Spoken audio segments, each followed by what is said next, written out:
Salut à tous, aujourd'hui on va voir comment remplacer un boîtier papillon sur un moteur V8 5.3 de chez General Motors. Donc nous sur notre Hummer H3 de 2008. Donc voilà, c'est un boîtier papillon donc, qui contrôle tout simplement la quantité d'air en fait qui va rentrer dans votre moteur en fonction de comment vous appuyez sur la pédale d'accélérateur, hein. Donc c'est une pièce très importante. Au niveau de la marque, on a pris un boîtier de marque Hitachi. Donc c'est pareil, c'est un des boîtiers qui est les moins chers sur Rokoto.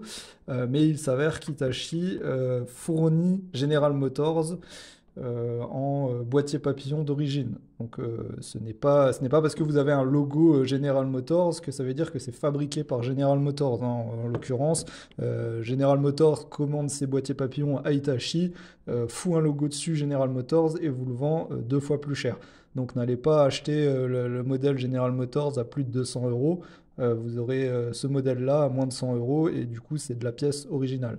Donc encore une fois, vous pouvez assez vite trouver vos pièces d'origine en regardant les petites références en fait, que vous avez sur votre équipement d'origine par rapport aux photos de ce que vous achetez. Donc moi c'est comme ça que souvent j'arrive à retrouver les constructeurs originaux de pièces.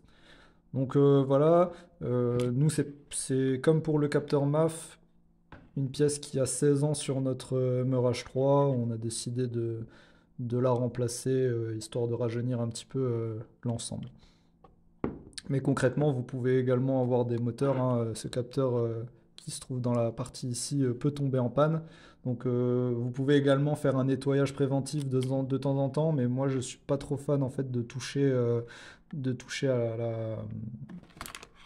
l'espèce de valve là que vous avez ici, parce qu'il y a souvent des histoires en fait de dérèglement. Une fois que vous le remontez, ça marche plus correctement, tout ça. Donc on a préféré repartir sur du neuf. Voilà, une fois tous les 16 ans, ça fera pas de mal.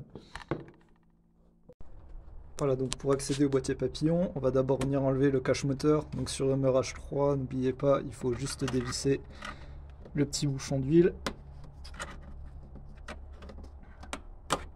comme ceci.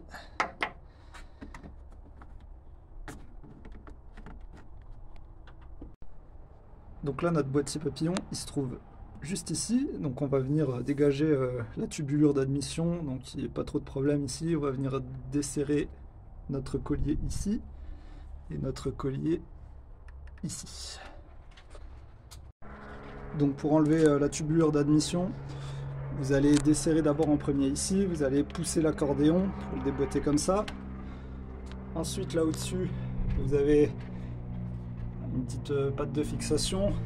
Vous allez tirer vers vous en fait pour le faire sortir de la patte, et ensuite on va pouvoir le faire sortir du boîtier. Et n'oubliez pas qu'ici vous avez une petite durite emboîtée là-dedans. Et voilà. Donc là maintenant on a une bonne vue sur notre boîtier papillon, hein, donc c'est très accessible. Donc là maintenant il nous reste simplement le capteur ici à déconnecter, et vous avez deux vis en bas et deux boulons en haut. Donc pour enlever le capteur, c'est toujours assez simple. Avec un tournevis, vous allez venir écarter ici comme ça la petite sécurité grise. Une fois que votre sécurité est comme ça entaquée, on vient presser la partie noire au centre. Et puis voilà, ça sort comme ça tout seul. Donc là, avec du 10, on va venir dévisser nos quatre vis. Voilà, une fois que c'est fait, n'ayez pas peur de laisser pendre, hein, puisque de toute façon c'est maintenu dans les vis qui dépassent ici. Et maintenant, voilà, très simplement, on va venir la retirer. Et voilà. Et donc là, voilà, regardez l'état à l'intérieur, hein. Donc ça c'est pareil, c'est assez connu sur les moteurs LS. Vous avez un encrassement qui est quand même assez important au niveau des boîtiers papillons, et ça participe aussi du coup à vous causer toutes sortes de problèmes.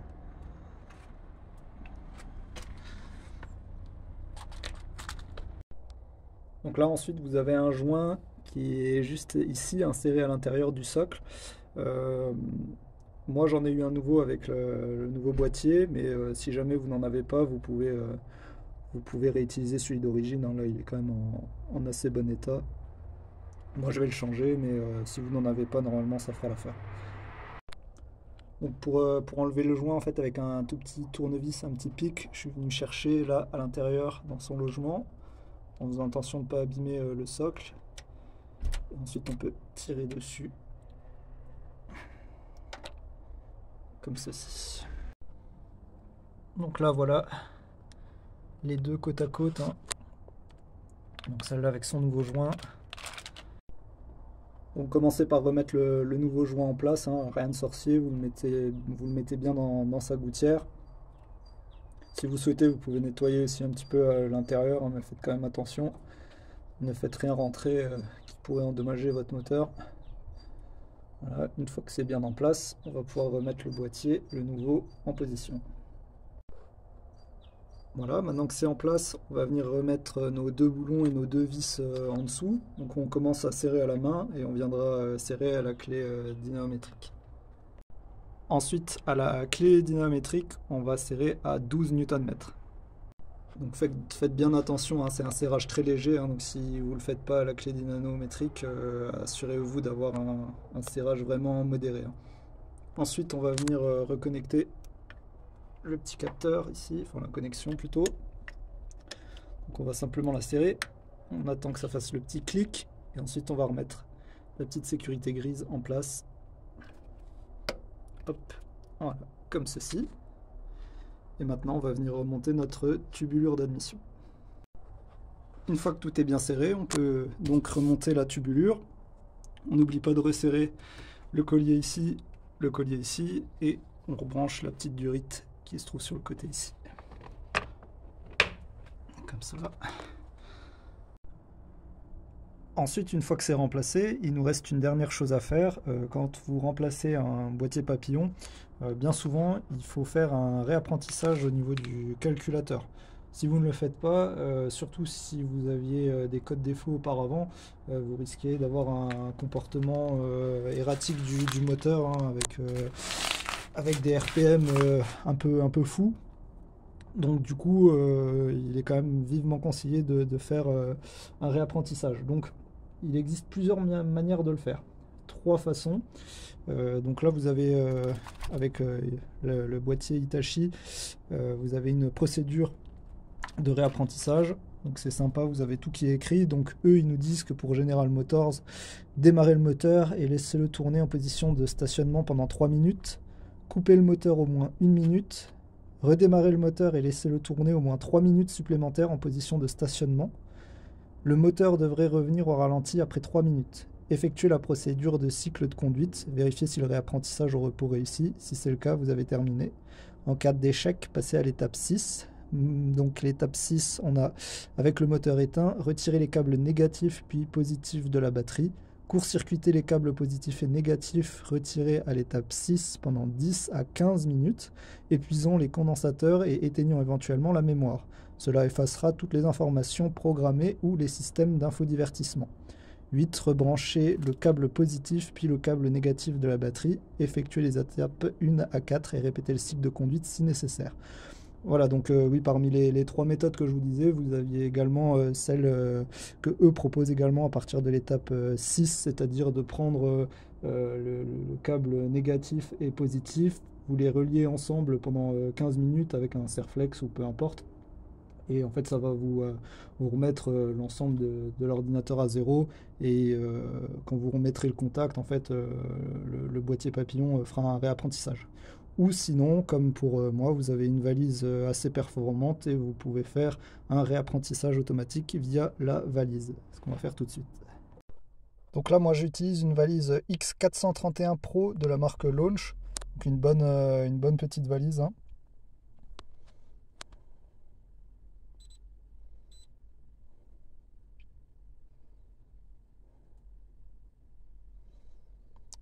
Voilà, donc il me trouve tout ce qu'il faut. On va aller dans diagnostic.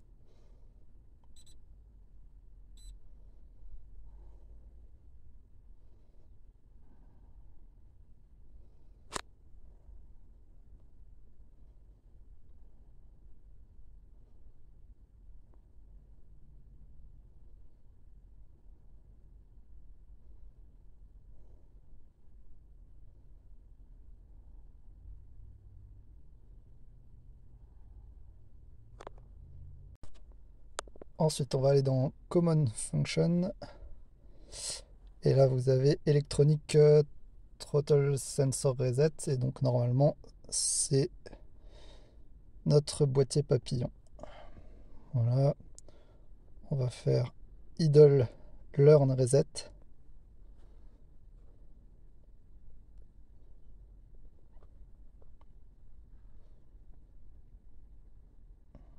Et là, on va faire Reset.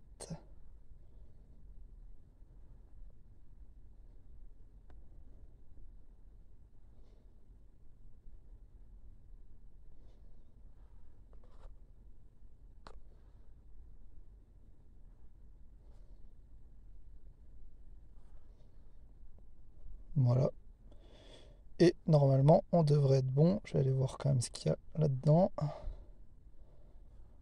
Ça, on s'en fout.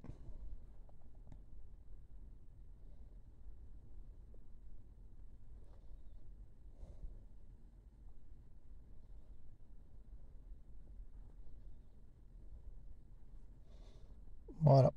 Et là, ça devrait être bon. Voilà les amis. J'espère que ce petit tuto vous aura aidé, dépanné. Si vous avez des questions, n'hésitez pas. Laissez un pouce bleu et abonnez-vous. Et je vous dis à la prochaine. Allez, ciao ciao.